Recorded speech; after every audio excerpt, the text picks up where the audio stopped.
안녕하세요. 오늘 저희가 같이 살펴볼 자료는요. 내일의 신이라는 책의 일부인데요. 제목부터가 좀 예사롭지 않죠. 신, 그리고 삶, 또 우리 자신에 대한 어떤 기존의 생각들에 상당히 도발적으로 도전하는 그런 내용들을 담고 있습니다. 그래서 오늘 저희 목표는요. 이 텍스트가 던지는 그런 핵심적인 질문들, 또 개념들을 한번 좀 차근차근 곱씹어 보는 거예요. 특히 신은 우리에게 아무것도 바라지 않는다. 뭐 조건 없이 사랑한다. 이런 주장들이 있거든요. 이게 대체 뭘 의미하는 건지, 또 이게 여러분의 삶이나 생각에 어떤 새로운 뭐랄까 문을 열어줄 수 있을지 그걸 함께 좀 탐색해 보려고 합니다. 자, 그럼 한번 본격적으로 시작해 볼까요? 이 텍스트에서 정말 가장 먼저 눈에 확 들어오는 어떻게 보면 가장 좀 충격적인 주장이요. 바로 신은 불필요하다는 거예요. 신은 그 어떤 필요도 느끼지 않는 그런 존재 상태에 있다. 이렇게 말하는데요. 근데 반대로 인간은 어때요? 스스로에게 끊임없이 뭔가가 필요하다고 생각하잖아요. 근데 텍스트는 사실 그게 아니라고 주장해요. 이게 대체 무슨 뜻일까요? 네, 그 불필요함, 영어로는 needlessness라고 하는데 이 단어가 좀 오해를 살 수 있을 것 같아요. 이게 신이 뭐 부족하다거나 쓸모없다 이런 의미는 전혀 아니고요. 오히려 그 반대라고 봐야죠.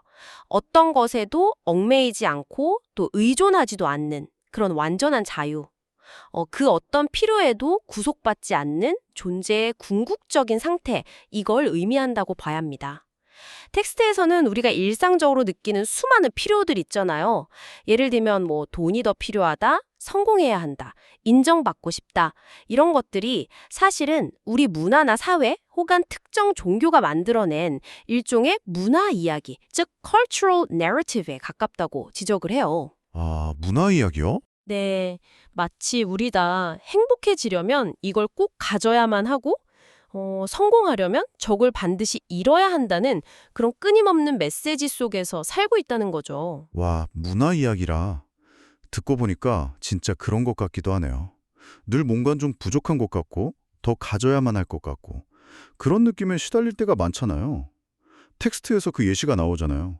물에 빠진 아기를 구하려고 수영도 못하는데 그냥 뛰어드는 여성분이야. 네, 맞아요. 그 순간에는 정말 자신의 생명조차 필요하다고 생각하지 않는 거잖아요. 어떤 계산도 없이 그냥 본능적으로. 이게 바로 그 불필요함의 상태에서 나오는 순수한 힘이다. 뭐 이렇게 설명하는 것 같더라고요. 정확합니다. 그 예시가 바로 생존이라는 가장 원초적인 본능, 혹은 그 이상의 어떤 힘이 우리가 학습해온 그런 문화적인 이야기를 그냥 확 넘어버리는 그런 극적인 순간을 보여주는 거죠. 그 여성분이 나중에 인터뷰에서 아무 생각도 안 했어요. 그냥 내가 뭘 해야 하는지 알았고 그걸 했을 뿐이에요. 라고 말하거든요. 아, 이게 바로 자신에게 아무것도 필요하지 않다는 걸 아는 상태, 심지어 목숨마저도 그냥 내려놓을 수 있는 그런 상태를 보여주는 아주 강력한 사례라고 할 수 있습니다. 그런데 텍스트는 바로 이 지점에서요. 현재 우리 인류가 택하고 있는 그 주된 생존 전략 있잖아요. 즉, 끊임없이 무언가를 필요로 하고 그걸 채우려고 막 경쟁하고 애쓰는 이 방식이 이게 오히려 우리 자신과 지구를 파괴하는 방향으로 가고 있다고 좀 감하게 경고를 합니다. 그러니까 기존의 신학, 특히 뭐 신도 뭔가를 필요로 한다 이런 개념에 기반한 신학들이 이런 파괴적인 소위 필요 중심의 문화를 오히려 더 강화시키고 있다. 이런 비판인 거군요. 네, 그렇습니다. 텍스트는 필요를 가진 신, 그러니까 needy God이라고 표현하는데요. 우리에게 뭐 복종을 요구하거나 찬양을 바라거나 혹은 특정한 행동을 해야만 한다고 요구하는 그런 신의 개념이요.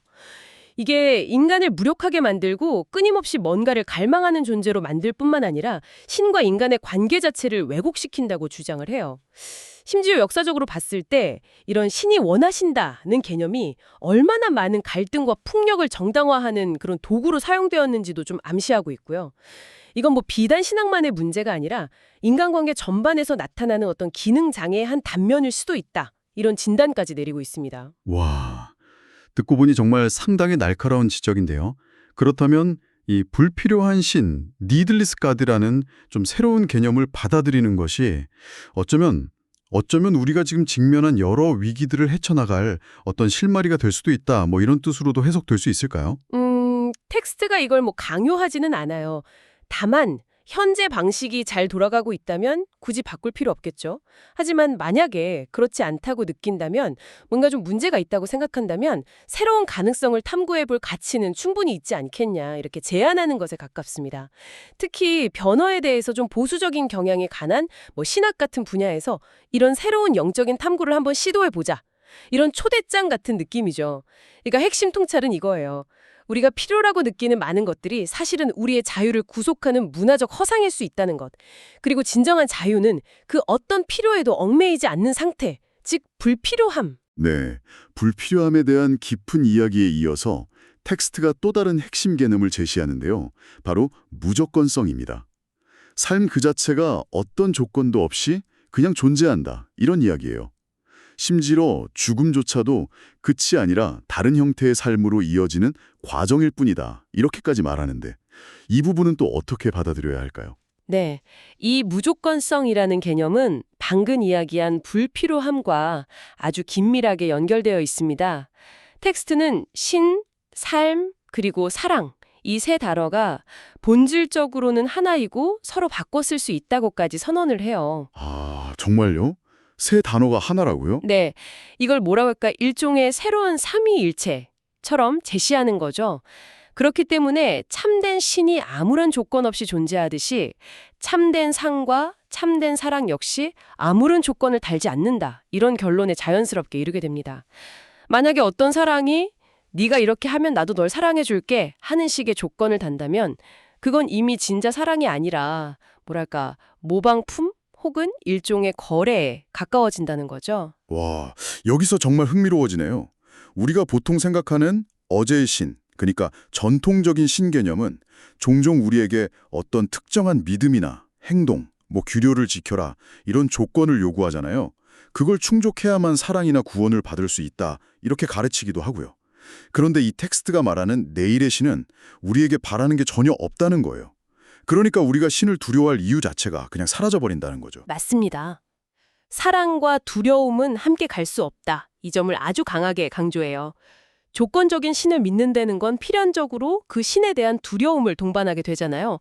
이게 신과의 건강한 관계를 불가능하게 만든다고 지적하는 거죠. 수많은 영적 스승들이 왜 그렇게 끊임없이 두려워하지 말라고 외쳤겠느냐, 바로 여기에 이유가 있다는 해석입니다. 물론 텍스트도 인정하듯이 많은 사람들이 오히려 심판하고 벌 주는 그런 신의 개념에 더 익숙해요. 심지어 무의식적으로 그런 권위적인 존재를 원하기도 한다는 점, 이것도 간과하지는 않습니다. 그게 또 인간의 어떤 심리적인 경향이기도 하고요. 그렇죠. 익숙한 것에서 좀 안정감을 느끼기도 하니까요. 그래서 내일의 신은 아주 명확하게 선언을 하더라고요. 조건 없이 사랑하고 심판하지 않으며 비난하지 않고 또 벌하지 않는다. 근데 바로 여기서 질문이 딱 생겨요. 그럼 심판이라는 건 아예 없는 건가? 잘못을 해도 아무런 결과가 없다는 뜻인가? 이렇게요. 아주 좋은 질문입니다. 텍스트의 대답은 아니오예요. 심판은 분명히 존재합니다. 다만 우리가 생각하는 방식과는 완전히 다르죠. 텍스트는 바로 지금 이 순간이 심판의 날, 즉 저지먼트 데이라고 말해요. 우리가 내리는 모든 생각, 하는 모든 말, 그리고 모든 행동 하나하나가 바로 우리 자신을 창조하고 규정하는 행위이고 그것이 곧 심판이라는 겁니다. 아, 사후세계에서 받는 판결이 아니라 지금 삶의 매 순간 우리가 스스로에게 내리는 판결 같은 거군요. 네, 그렇습니다. 그러니까 우리가 어떤 선택을 하느냐에 따라서 스스로 천국을 경험할 수도 있고 혹은 지옥을 경험할 수도 있다는 뜻이죠. 텍스트는 중세의 그 신비가 힐데가르트 폰 빙엔의 말을 인용하는데요. 우리의 창조적인 활동, 즉 매 순간의 선택이 곧 최후의 심판이며 이걸 통해서 우리는 지상에서의 천국 또는 지옥을 스스로 만들어간다, 이렇게 설명합니다. 와, 죽음 이후가 아니라 바로 지금 여기서요? 네, 바로 지금 이 삶 속에서 끊임없이 자신을 창조하고 또 그 결과를 경험하는 과정 자체가 심판이라는 아주 깊은 통찰이죠. 영화 천국보다 아름다운 What Dreams May Come 같은 작품이 이런 관점을 시각적으로 잘 보여줬다는 언급도 나오고요. 그러니 무조건성의 핵심은 이거죠. 진정한 사랑과 삶, 그리고 신은 조건을 달지 않는다. 그리고 심판은 외부에서 오는 게 아니라 매 순간 우리의 선택과 행동으로 스스로를 창조해 나가는 과정 그 자체라는 것. 네. 그렇다면요, 선과 악 혹은 옳은 행동과 그른 행동의 기준은 그럼 어떻게 되는 걸까요? 심판이 자기 창조라면 도대체 뭘 기준으로 창조를 해야 하는 걸까요? 텍스트가 이 부분에 대해서는 뭔가 명확한 답을 좀 주나요? 예를 들어서 금요일에 고기 먹는 문제라던가 돼지고기 금지, 라마단 기간 중 식사 문제, 또 여성이 통곡의 벽에서 기도하는 문제 같은 거요. 종교마다 또 문화마다 기준이 너무 다르잖아요. 바로 그 지점이 이 텍스트가 강조하는 또 다른 중요한 포인트로 자연스럽게 연결됩니다. 내일의 신이나 이 텍스트가 제시하는 이런 새로운 영성은요, 당신이 가진 모든 질문에 대해서 자, 이것이 정답입니다 하고 딱 떨어지는 답을 제공하지 않는다는 거예요. 오히려 진정한 지혜라는 것은 모든 것에 대한 옳은 답을 아는 데 있는 게 아니라 올바른 질문을 던지고 그 질문과 함께 살아가는 능력에 있다. 이렇게 말합니다. 아, 질문이 중요하다. 네. 특히 나는 누구인가? Who am I? 라는 그 궁극적인 질문 있잖아요. 이걸 가슴에 품고 그 답을 찾아가는 여정 그 자체를 굉장히 중요하게 여깁니다. 맞아요. 답을 가졌다고 생각하는 그 순간에 창조성이 멈춘다. 이 말이 저는 굉장히 인상 깊었어요. 심지어 답은 창조성을 죽인다. 이렇게까지 표현을 하더라고요. 마치 정답을 찾는 시험 공부하듯이 영성을 대하면 안 된다. 이런 경고처럼 들렸어요. 최종적이고 유일한 답이 아니라 가능한 답, 잠정적인 답 이런 걸 가지고 끊임없이 질문하고 탐구하는 그 과정 속에 머무는 것. 이게 바로 삶의 본질적인 모습이고 또 끝없이 새로운 방식으로 자신을 드러내는 신의 영광을 반영하는 길이다. 이렇게 보는 거군요. 정확합니다. 그래서 이 새로운 영성은 어떤 독단적인 태도를 굉장히 거부해요. 단 하나의 옳은 길만 있는 것이 아니라 여러 길이 우리를 산 정상으로 이끌 수 있다. 이렇게 선언하면서 각자의 진실한 탐구 과정을 존중하는 아주 개방적인 태도를 제안하죠. 설령 어떤 깨달음의 정상에 도달했다 하더라도 거기서 멈추지 말라는 거예요. 항상 또 다른 새로운 등산로가 존재할 수 있다는 가능성, 즉 존재의 그 무한한 본성 앞에서 기뻐하라고 권합니다. 이런 열린 태도야말로 경직된 종교나 세상을 근본적으로 변화시킬 수 있는 힘을 가졌다고 보는 거죠. 네. 그런데 이렇게 열린 태도를 강조하면서도 좀 흥미로운 점이 있었어요. 텍스트가 이 새로운 영성의 모든 토대적인 진리를 이 책 한 권에 다 담진 않겠다. 이렇게 딱 선언을 하거든요. 갑자기 왜 여기서 딱 멈추는 걸까요? 좀 더 알려줄 수도 있었을 텐데 말이죠. 다른 형태의 성경이나 코란처럼 즉 유일하고 절대적인 권위를 가진 그런 경전처럼 되는 것을 경계하기 때문입니다. 텍스트가 제시하는 가장 중요한 토대적 진리 중 하나가 바로 이거거든요. 진실의 유일한 출처는 당신 자신의 내면이다. The only source of your truth is the source within you. 아, 내면이요. 네. 외부의 어떤 책이나 가르침, 스승, 심지어 이 텍스트 자체도 당신이 내면의 진실을 탐색하는 데는 유용한 도구가 될 수는 있겠죠. 하지만 최종적인 권위나 판단 기준을 외부에 두어서는 절대로 안 된다고 아주 강력하게 경고합니다. 내면으로 향하지 않는 모든 노력은 결국 헛수고일 뿐이다. 이렇게까지 말하죠. 아하, 그래서 그랬군요. 마치 우리 모두가 서로를 좀 일깨워주는 천사나 메신저 같은 존재들이고 각자의 고유한 체험을 그냥 투명하게 나눔으로써 서로가 진정 누구인지를 깨닫도록 돕는 그런 임무를 받았다는 비유도 나오잖아요. 네, 맞아요. 내가 언제 또 어떻게 다른 사람의 내면의 둘을 탁 밝혀서 그들 자신을 보게 할지 모르기 때문에 꾸밈없이 자기 경험을 공유하는 게 중요하다. 이렇게 강조하는 것 같았어요. 그렇습니다. 새로운 영성은 어떤 고정된 교리나 문서의 집합이 아니라는 거예요. 그것을 살아가는 사람들의 계속해서 쌓여가는 체험, 그 자체이며 우리의 삶, 라이프 자체가 바로 그 출처라고 말합니다. 물론 기존의 모든 경전들, 코란, 우파니샤드, 바가바드기타, 성경, 토라 등등 다 부분적인 진리와 귀중한 통찰들을 담고 있죠. 당연히 그렇습니다. 하지만 그 어떤 경전도 완전한 진리 전체를 담고 있지는 않다는 거예요. 각각은 그 시대와 문화 속에서의 불완전한 이해를 반영할 뿐이다. 이렇게 단언합니다. 진리는 여기 있다, 저기 있다가 아니라 모든 곳에 everywhere 존재한다는 것이죠. 특정 외부 출처를 너무 신격화하는 것에 대한 경계심이 아주 강하게 느껴지네요.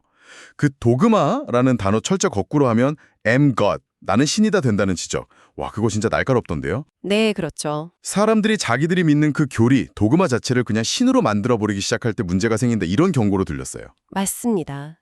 그래서 신성, 디비니티에 대한 어떤 정의나 체험을 얻기 위해서 단 하나의 출처에만 의존하지 말라는 겁니다.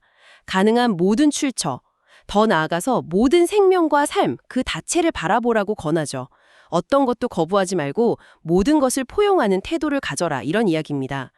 그리고 특히 이 책이나 저자 자신을 어떤 특별한 출처로 여기려는 유혹에 빠지지 말라고 정말 거듭거듭 강조합니다. 스스로 생각하고 스스로 느끼고 스스로 판단하라는 아주 강력한 메시지죠. 핵심은 이거예요. 당신의 내면이야말로 진리의 궁극적인 원천이며 외부의 그 어떤 권위보다 당신 자신의 경험과 직관을 신뢰해야 한다는 것. 결국 가장 신성하고 진실된 책은 바로 당신 자신의 삶, 그 자체다. 그리고 당신이 하루하루를 살아가는 그 모습 자체가 바로 그 진리를 써내려가는 과정이다. 정말 깊은 울림을 주는 결론에 이르는군요. 네, 그리고 이 모든 개념들, 불필요함, 무조건성, 질문의 지혜, 내면의 출처. 이게 단순히 추상적인 철학이나 이상적인 이야기에만 머무르지 않아요. 텍스트는 상당히 형식적인 어떤 긴급성을 부여하면서 마무리가 됩니다.